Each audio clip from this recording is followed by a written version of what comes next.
Super 6లకు Chandrababu చెప్పే ఈ super 10లకు అసలు ఎంత ఖర్చు అవుతుంది? ఇది సాధ్యమేనా?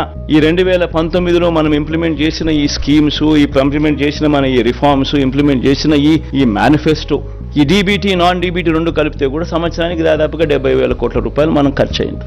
ఆయన చెప్తా ఉన్న ఈ సూపర్ 6లు సూపర్ 10లే 1,21,619 కోట్లు అవుతా ఉంది. కొన్ని పథకాలు ఏదైతే జగన్ చేస్తా ఉన్నాడో అది ఆపడం ఎవరి చేత కాదు. అటువంటి కొన్ని పథకాలు ఉన్నాయి. ఫీజు రీయింబర్స్మెంట్, ఈరోజు పూర్తి ఫీజు రీయింబర్స్మెంట్ జగనన్న విద్యాదేవని ఇస్తా ఉన్నాడు, వసతిదేవని ఇస్తా ఉన్నాడు. దాన్ని ఆపడం ఎవరి చేత కాదు.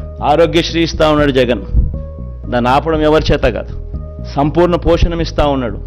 లాక్టేటింగ్ మదర్సు, ప్రెగ్నెంట్ మదర్సు, 6 ఏళ్ల దాకా ఉన్న పిల్లలకు సంబంధించిన సంపూర్ణ పోషణం.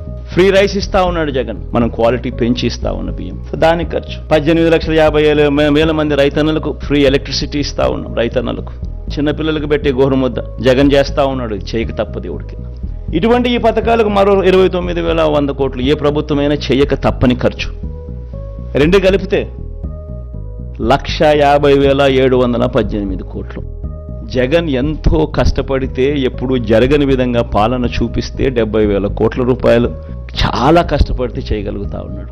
మరి 1,50,000 కోట్ల రూపాయలతో ఆయన సూపర్ 6 అంటాడు, సూపర్ 10 అంటాడు. ఇది సాధ్యమయ్యేదేనా?